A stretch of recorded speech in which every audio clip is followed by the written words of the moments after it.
12월 11일 주일 예배에 참여하신 성도님 환영합니다. 오늘 주일은 성서주일입니다. 오늘 전구받을 말씀은 세상을 바꾸어 놓은 성경의 지혜라는 제목으로, 본문의 말씀은 디모데후서 3장 13절에서 우리 17절까지 말씀입니다. 우리 함께 합동하시겠습니다. 그런데 악한 자들과 속이는 자들은 더욱더 악하여져서 남을 속이기도 하고 속기도 할 것입니다. 그러나 그대가 배워서 굳게 믿는 그 진리 안에 머무십시오. 그대는 그것을 누구에게서 배웠는지를 알고 있습니다. 그대는 어려서부터 성경을 알고 있습니다. 성경은 그리스도 예수를 믿는 믿음으로 말미암아 그대에게 구원에 이르기는 지혜를 줄 수 있습니다.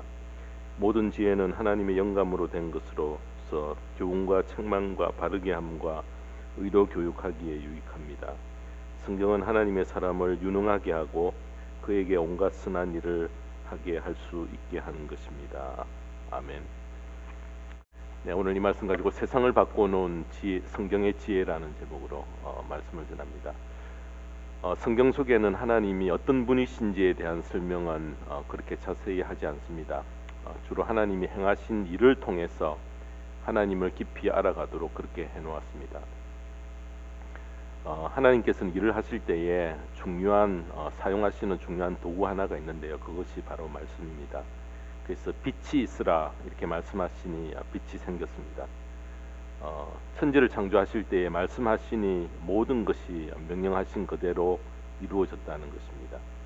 그런데 여러분, 어떤 말이 파워를 가졌다라는 것은 무엇을 의미하는가, 무엇으로 증명이 되는가? 자, 그 말을 증명해 주는 실체가 반드시 있어야 된다는 것입니다. 예를 들어서 우리가 식탁이라고 말할 때에, 식탁이라고 하면 식구들이 함께 둘러앉아 밥을 먹는 가구를 떠올리게 되는데, 만약 그런 가구가 전혀 존재하지 않고 식탁이라는 말만 있다면은 사람들은 식탁을 전혀 이해하지 못하고 그 말은 아무 의미를 가지지 못합니다. 그런데 여러분, 이 말에 대해서 그 실체를 깨닫는 것은 바로 영적인 눈이 밝아져야지 가능하다는 것입니다. 태어니 뛰어난 인격을 가진 분이라 이렇게 표현하는 것은 첫째, 자신이 한 말에 대해서 책임을 지고요, 또 그분이 무슨 말을 하든지 신뢰할 만할 때에 인격이 뛰어나다라는 그런 칭찬을 합니다. 성도님들이 하나님을 신뢰하는 것은 하나님의 인격을 믿고 그분이 약속하신 말은 약속하신 그대로 성취되기 때문에 그렇습니다. 그래서 약속은 너무나 우리에게 중요합니다. 자, 그를 신뢰한다고 하면서 나는 그의 말은 못 믿겠다라는 이런 표현은 앞뒤가 맞지 않습니다. 그래서 약속이 이렇게 우리의 삶 속에서 관계 가운데서 중요하기 때문입니다. 구약 성경에 약속하신 대로 예수 그리스도를 이 세상에 보내셨습니다. 세상에 오신 예수님께서 가나의 잔치집에서 물로 포도주를 만드는 첫 이적을 행하셨는데요. 자, 그때에 예수님의 어머니 마리아는 그곳에서 일하는 사람들에게 이렇게 말합니다. 요한복음 2장 5절에 보면은 그 어머니가 일꾼들에게 이르기를 무엇이든지 그가 시키는 대로 하세요 하였다, 이렇게 성경은 기록합니다. 어머니 마리아는 예수님과 살았던 그런 오랜 기간 동안의 그 경험을 통해서 그렇게 조언할 수 있었습니다. 왜냐하면 그분이 한 말에 대해서는 100% 정확했기 때문에 자신 있게 그렇게 권할 수 있었다는 것입니다. 여러분, 성경 66권 전체의 말씀은 하나님의 말씀으로 말씀끼리 짝을 이루고 있고요, 서로 어긋나지 않고 또 서로를 이렇게 잘 지탱하도록 세워주는 그런 역할들을 서로 하고 있습니다. 자, 그런데 성경 말씀은 평범한 사람들이 기록했지만은 성령의 감동으로 기록이 되어 있습니다. 성경이 수많은 다른 책과 구별되는 특별한 이유는 바로 성령의 감동으로 기록된 그 책이 바로 우리가 지금 들고 있는 이 책이라는 것입니다. 성경 말씀은 특별히 우리를 구원에 이르도록 인도하는 모든 지혜를 그 속에 담고 있는 책입니다. 그래서 우리의 구원을 위해서는 반드시 여러분 성경으로 돌아가야 합니다. 구원받을 수 있는 딴 길은 없고, 성경은 일생을 살면서 꼭 듣고 깨우쳐야 할 소중한 말씀인 것을 디모데후서 3장 16절에 이렇게 말씀합니다. 모든 성경은 하나님의 영감으로 된 것으로 교훈과 책망과 바르게 함과 의로 교육하기에 유익하니. 이렇게 말씀합니다. 우리는 성경을 평범히 대하지만은 성경은 매우 신비로운 그런 책인 것을 인정해야 하는 몇 가지 특징을 소개하면 다음과 같습니다. 여러분, 성경은 형성 과정에 있어서 1500년 동안 40여 명의 저자들에 의해서 기록된 책은 오직 한 권의 책밖에 없습니다. 성경뿐입니다. 또 서로 다른 시대와 환경에 살던 수십 명의 저자에 의해서 기록되었지만은 신구약 성경 66권의 주제와 사상이 서로 일치하여 같은 뜻을 지향을 하고 있습니다. 또 가장 오래된 역사를 가지고 있는 한 권의 책이면서도 온 세계에 가장 영향력을 끼친 그런 책입니다. 성경보다 더 큰 영향을 끼친 그런 책은 없습니다. 또 매년 판매 부수에 있어서 매년 베스트셀러 1위는 성경입니다. 성경을 능가하는 그런 책은 없습니다. 어느 면에서 가장 교육받지 못한 평범한 사람들에 의해서 기록되었음에도 불구하고 성경에 있는 말씀은 문학적으로 최고로 여러분이 인정받는 그런 책입니다. 특별히 성경은 수많은 위협을 당했습니다. 많은 나쁜 왕들이 성경을 없애려는 그런 많은 핍박을 겪었지만은 지금까지 없어지지 않고 보존된 신비한 책입니다. 그 이유는 무엇입니까? 살아계신 하나님의 말씀이고 영원한 생명의 말씀으로 하나님이 보존하고 계시기 때문에 그렇습니다. 그래서 히브리서 4장 12절 13절에 보면은 이렇게 말씀합니다. 하나님의 말씀은 살아있고 힘이 있어서 어떤 양날 칼보다도 더 날카롭습니다. 그래서 사람 속을 꿰뚫어 혼과 영을 갈라내고 관절과 골수를 갈라놓기까지 하며 마음에 품은 생각과 의도를 밝혀냅니다. 하나님 앞에는 아무 피조물도 숨겨진 것이 없고 모든 것이 그의 눈앞에 불구숭이로 드러나 있습니다. 우리는 그의 앞에 모든 것을 드러내 놓아야 합니다. 이렇게 말씀합니다.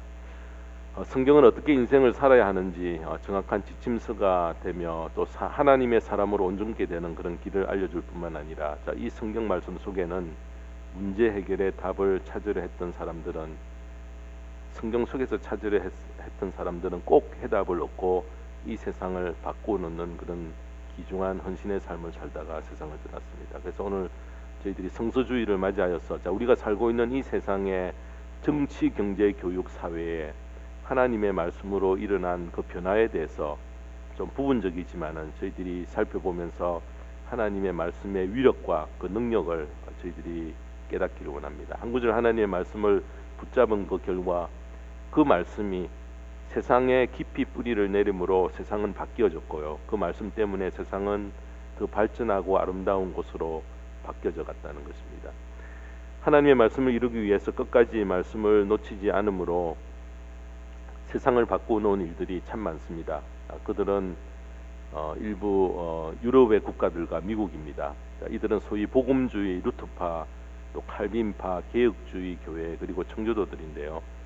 그들은 일찍부터 하나님의 말씀을 철저히 붙잡고 세상을 바꾸어 갔습니다. 물론 이들이 처음부터 이렇게 이상적인 그런 사회를 이룩한 것은 아니지만은 오랜 기간을 시행착오를 겪다가 하나님의 말씀 위에 견고히 섰을 때에 그들은 변화의 주역의 역할을 감당하게 되었습니다. 믿음의 사람들이 하나님의 말씀을 철저히 붙잡고 하나님의 말씀대로 이루려고 했던 노력의 결과 이 모범적인 이 세상을 만들었고요. 이들이 붙잡은 하나님의 말씀 한 구절이 이 세상을 어떻게 바꾸고 갔는가를 목격하고 우리 모두도 그 대열에 함께 동참하게 갈 수 있는 저와 모든 성도님 되시기를 바랍니다. 정치 분야에 있어서 미국의 정치제도 확립에 큰 영향을 준 청교도들이 붙들었던 하나님의 말씀입니다. 첫 번째로 정치 부분이고요. 영국의 청교도들은 철저히 하나님의 말씀이 실현되는 교회와 세상을 그들의 마음속에 동경을 하고 살았습니다. 그들이 그런데 살고 있던 영국에서는 바로 그런 세상을 실현하는 것이 불가능한 것을 깨닫고요. 이제 미국 땅으로 건너가 새롭게 모든 것을 출발할 그런 계획과 꿈을 가졌습니다. 기득권 세력을 꺾을 수 없었던 영국을 떠나서 신앙의 자유를 찾아 이상적인 신앙생활과 모범 국가를 만들고 싶은 그런 소명의식에 건너온 청교도들은 철저했습니다. 그래서 1620년도에 메이플라워를 타고 미 대륙으로 신앙의 자유를 위해 찾아온 자들입니다. 그들은 적은 숫자였습니다. 미국 역사 적은 숫자였지만 미국 역사에 큰 영향력을 남겼습니다. 그들은 하나님의 말씀에 충실했기 때문에 신앙뿐만 아니라 그들이 사는 세상도 하나님의 말씀을 가르침 위에 세우기를 원하여서 그 모든 것들을 이루었던 그런 분들입니다. 청교도들의 신앙은 하나님 제일주의 신앙입니다.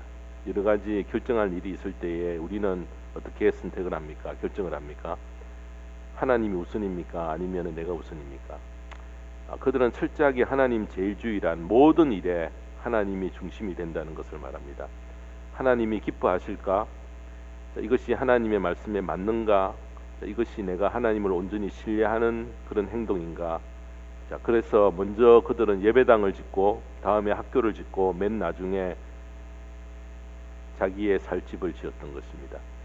교회를 가장 먼저 지은 것은 예배를 제대로 드려야 했기 때문이고요. 그 다음에 학교를 지은 것은 하나님의 말씀으로 바른 교육을 하기 위함이었고, 이런 다음에 그들의 집을 마지막에 지었던 것입니다. 이런 하나님 우선, 말씀 우선순위에 두는 삶으로 철저히 무장했던 분들이 바로 청교도들입니다.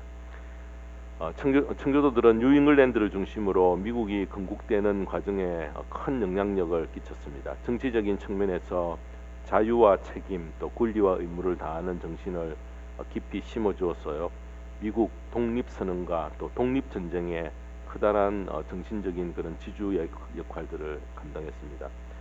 청교도가 세운 교회는 미국 독립을 위해서 앞장을 섰고요. 또 경제적인 측면에서도 프론티어 정신으로 자유경제 질서와 자본주의의 기틀을 그들이 마련해 놓았고요.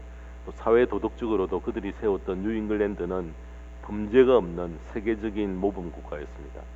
또 교육적인 측면에서 청교도들은 영국에서 유명 대학을 나온 자들로 미국의 초등 교육을 실시하고 가장 먼저 대학을 세워 미국 공교육의 출발을 이루게 되었던 분들입니다. 바로 하나님의 말씀을 철저하게 따르려고 했던 그 결과 이 모든 것들이 이루어졌습니다. 이들의 삶은 하나님의 말씀이 얼마나 큰 영향력을 끼치고 그 힘을 가졌는가라는 것을 우리에게 보여줍니다. 미국이 영국의 식민지에서 독립을 선언하려 할 때에 유럽의 많은 나라들은 큰 걱정을 했습니다. 왕이 없는데 그들이 어떻게 질서를 유지할 수 있을까 몹시 걱정했습니다. 미국의 청교도 신앙을 바탕으로 나라를 세우려 했던 분들이 결국 독립전쟁에서 승리를 하게 되고 곧 지도자를 세우기 위해 투표를 하여서 선출된 당선자를 대통령이라는 칭호를 붙여서 세웠습니다. 그러나 미국은 그때까지만 해도 완전치 못한 법으로 국가를 경영했기에 사람들은 왕을 뽑는다라는 생각으로 대통령 선거를 했습니다. 초대 대통령으로 조지 워싱턴은 두 번째 임기를 마친 후에 사임 의사를 밝힌 것은 장기 집권의 선례를 남기지 않기 위함이었고, 이 전통이 여러분 오늘 지금까지 계속되면서 미국식 민주주의의 출발을 이루었던 것입니다. 미국은 청교도들이 말씀 위에서 교회의 삶과 규범을 사회와 정치 제도에 바로 세우는 근간으로 삼아 성경의 바탕 위에서 가장 대표적인 민주국가를 세우는 일에 귀한 헌신을 했던 분들입니다. 성경 말씀을 철저히 따르려고 했던 순종의 열매가 바로 오늘 미국 민주주의의 기초를 놓았고, 그 혜택을 지금 우리 모두가 누리고 있는데, 바로 하나님을 바로 섬기고 성경대로 실천하려 했던 믿음의 선배들의 말씀 중심의 실천이 오늘의 미국을 세웠고 세계 정치에 큰 영향을 미쳐서 많은 나라가 오늘 이 정치 제도를 따르게 되었던 것입니다. 두 번째로 경제적인 분야에서 선한 청지기 사상으로 무장하여 경제 정책을 수립하게 만들었던 성경 말씀입니다. 누가복음 12장 42절 이하에 보면은 선한 청지기에 대한 말씀이 나옵니다. 42절만 보면요, 주님께서 말씀하셨다. 누가 신실하고 슬기로운 청지기겠느냐? 주인이 그에게 자기 종들을 맡기고 제때에 양식을 내주라고 시키면 그는 어떻게 해야 하겠느냐?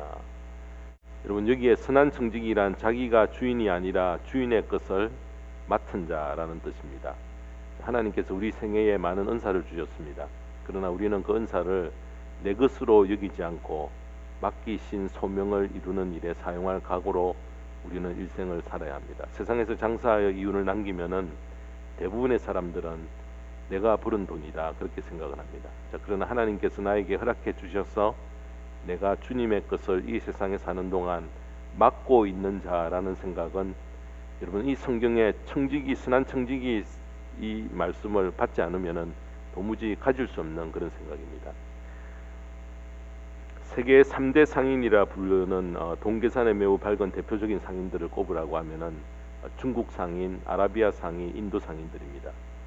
그들은 장사 수단이 매우 뛰어났을 뿐만 아니라 돈을 버는 과정을 자세히 기록하여 후손들에게 잘 전달을 한다고 합니다. 그렇게 하여서 그들이 누렸던 부는 부유함으로 끝이 났고요. 어떤 다른 영향력은 주지 못했습니다. 자기들이 배불리 먹고 풍족하게 누리고 행복을 누리는 것에 그쳤다는 것입니다. 자, 이에 비해서 네덜란드 개혁교회 청주도들은 돈을 잘 버는 과정을 자세하고 오류 없이 기록을 남기는 것을 전부로 여기지 않고요. 내가 나가서 번 돈이 내 것이 아니라는 이 사상을 확립하는 선한 청지기 사상으로 철저하게 그들은 무장을 했습니다. 자, 그들은 청지기의 자세로 수익의 사용처도 기록하여 재물을 바로 사용했습니다. 그러자 이렇게 많은 유럽의 부유한 상인들이 이들의 투명한 경영 자세를 보고 자산을 맡겨 투자하는 일이 생기며 그들의 부가 엄청나게 늘어나기 시작을 했습니다. 자, 모든 것을 정확히 기록하여서 투명하게 하니까 사람들이 신뢰합니다. 지금으로 말하면 큰 크레딧이 되었다는 것입니다. 자, 이 신뢰는 어떤 재산보다 큰 재산이 되어서 네덜란드는 세계에서 가장 큰 부를 관리하는 나라로 한때 발전하게 되었습니다. 여러분 지금은 맨하탄이 세계 금융의 중심이지만은 그 전에는 암스테르담이 세계 경제의 중심이었던 이유가 바로 여기에 있습니다. 그 출발은 성경에 나오는 지혜로운 청지기 사상에서 출발했습니다. 자, 이런 이야기가 대학 다닐 때에 저희들의 필독 도서였던 막스 웨버의 프로테스탄티즘의 윤리와 자본주의 정신이라는 이 책에 자세히 그 내용이 기록이 되어 있습니다. 네덜란드인들의 철두철미한 청지기 정신은 오늘 세계 자본주의의 기초가 되었고요. 그 출발이 바로 하나님의 말씀에서 시작이 되었습니다. 오늘의 경제활동과 발전 과정에 바로 하나님의 말씀에 뿌리를 깊이 두었던 신실한 청지기 사상이 깊이 뿌리 내리고 있음을 기억하고요. 하나님의 말씀에 기초를 두었을 때 얻는 놀라운 열매와 결과를 우리는 잊지 말아야 할 것입니다. 세 번째로 교육 분야에 있어서 현대 교육의 기초를 확립했던 코메니우스가 붙잡았던 하나님의 말씀입니다. 현대 교육을 확립하는데 가장 큰 공헌을 한 분을 꼽으라고 하면은 코메니우스를 꼽는 분들이 많습니다. 그는 체코슬로바키아에서 30년 전쟁으로 황폐하게 된 보헤미아에 거주하면서 17세기에 유럽에서 아주 불행하게 살았던 개혁 사상가였습니다. 당시에 그는 모라비아 형제단 교회의 목사로 섬기면서 코메니우스는 교육의 현장을 개선하고 개혁하는 일에 큰 기여를 하게 되었습니다. 자, 그곳에 모여든 고아들을 모아서 함께 생활하며 그들을 가르쳤는데 그는 이전에 없던 새로운 방식으로 아이들을 교육하기 시작을 했습니다. 그는 교육의 기초를 하나님의 말씀에서 찾았습니다. 에베소서 6장 4절에 보면은 또 아버지 되니 여러분의 자녀를 노엽게 하지 말고 주님의 훈련과 훈계로 가르치십시오. 이 말씀을 코메니우스는 붙잡고요. 아이들을 가르칠 때에 주님의 훈계와 훈련과 훈계로 그들의 영혼이 상하지 않도록 최선의 노력을 다하며 가르쳤다는 것입니다. 당시의 교육은 대부분 수도원에 맡겨졌어요. 음악에 다스려지는 것이 보통이었습니다. 전혀 아이들의 인격을 존중하지 않았는데 코메니우스는 하나님 말씀을 붙잡았습니다. 자녀들을 노엽게 하지 말고 주님의 훈련과 훈계로 양육하라는 이 말씀을 교육의 목표로 삼고 현장에서 아이들을 가르쳤고 학교를 운영하는 행정가로 활동을 하며 하나님의 말씀을 실천하려고 애를 썼던 것입니다.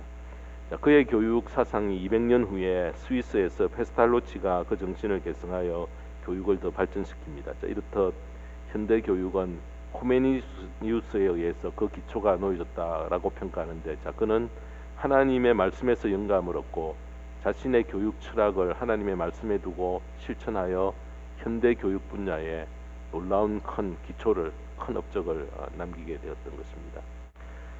네 번째로 신분 제도에 있어서 노예 제도를 폐지시켰던 하나님의 말씀입니다. 지구상에 얼마나 많은 노예가 존재했는지 모릅니다. 우리나라만 해도 조선시대의 전 국민의 40%가 양반이 아니고 종의 신분이었다라고 말을 합니다.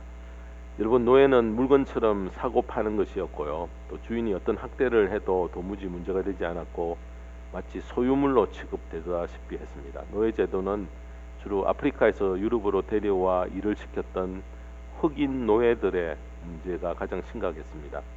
자, 엄청난 학대로 얻게 된 이 노예들의 노동력으로 영국은 근대 산업 혁명을 일으켜서 그 산업혁명의 시대를 이루게 되었고요.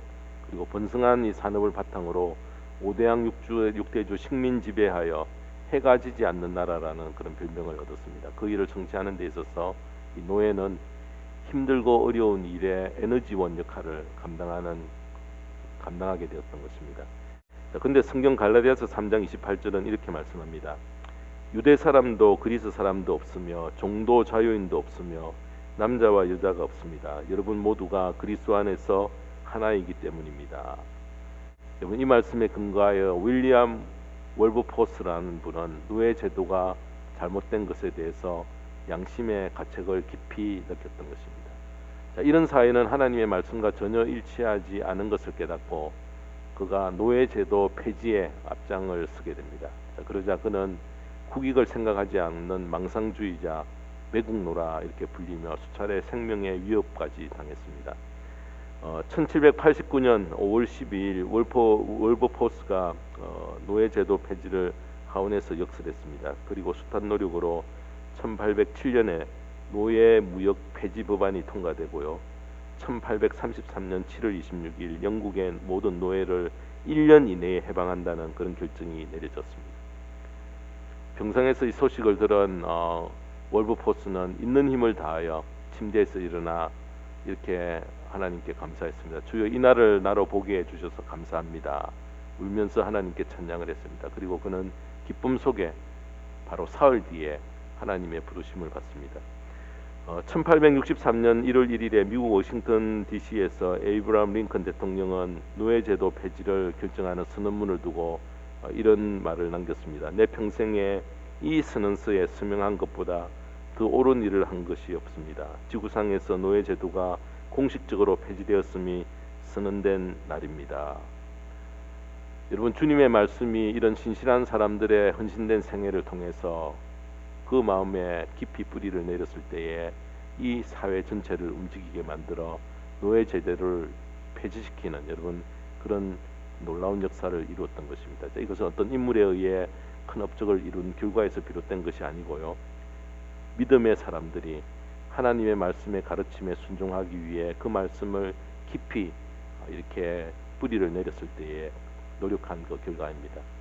유대 사람도 그리스 사람도 없으며 종도 자유인도 없으며 남자와 여자가 없습니다. 여러분 모두가 그리스도 안에서 하나이기 때문입니다. 하나님의 말씀의 능력, 위대함을 성경 한 구절을 통해서 이루신 세상의 역사를 통해 그 힘의 위대함을 우리는 알 수가 있습니다. 사랑하는 성도 여러분, 우리가 살펴본 바와 같이 평범한 성경 한 구절에 집중했던 결과 이 세상의 정치, 경제, 교육, 신분 제도에 엄청난 그런 개혁과 개선이 이루어지게 되었다는 것입니다. 성경 말씀은 말씀대로 현실의 삶은 따로 하는 그런 간격을 두면 이런 성취는 도무지 이룰 수가 없습니다. 믿음의 사람들은 성경 말씀이 내 삶에서 실제가 되고요, 열매를 맺도록 노력해야 합니다. 성경 말씀 속에는 능력이 들어있고 온갖 풍성한 축복이 다 그 속에 들어있습니다. 말씀으로 천지 만물을 창조하셨습니다. 그러나 이 말씀을 믿음으로 받아들이는 자에게 비로소 역사가 일어나기 시작을 합니다. 히브리서 4장 2절에 보면은 이렇게 말씀합니다. 그들이나 우리나 기쁜 소식을 들은 것은 마찬가지입니다. 그런데 들은 그 말씀이 그들에게는 아무런 유익이 되지 못하였습니다. 그들은 그 말씀을 듣고서도 그것을 믿음과 결합시키지 않았기 때문입니다. 이렇게 말씀합니다. 여러분, 성경 말씀을 지금 나에게 하신 말씀으로 믿고 받아들여서 그 말씀과 나의 믿음이 화합이 되어야지 비로소 역사가 일어나게 되어진다는 것입니다. 세상의 다른 색이나 사상과는 달리 이 말씀 속에는 생명이 들어있습니다. 베드로전서 1장 23절에 보면은 여러분은 다시 태어났습니다. 그것은 썩을 씨로 그렇게 된 것이 아니라 썩지 않을 씨 곧 살아계시고 영원하신 하나님의 말씀으로 그렇게 되었습니다 라고 했습니다. 또 말씀에는 병 고치는 능력도 나타납니다. 시편 107편 19절 20절에 보면은 그때 그들이 고난 가운데서 주님께 부르짖으니 주님께서 그들을 공경에서 구원해 주셨다. 단 한마디 말씀으로 그들을 고쳐주셨고 그들을 멸망의 구렁에서 끌어내어 주셨다. 그러므로 말씀을 잘 들으면 여러분 설교 듣다가도 병이 낫고요. 말씀에 의지해서 기도할 때에 하나님이 병을 고쳐주시는 역사들이 일어납니다. 그러므로 우리는 이 사실을, 이 말씀을 우리의 마음속에 담고 믿어야 된다는 것입니다. 또한 이 말씀을 마음속에 간직하고 기도할 때에 무슨 기도든지 응답해 주신다는 약속을 했습니다. 요한복음 15장 7절에 보면은 너희가 내 안에 머물러 있고 내 말이 너희 안에 머물러 있으면 너희가 무엇을 구하든지 다 그대로 이루어질 것이다 라고 말씀하셨습니다.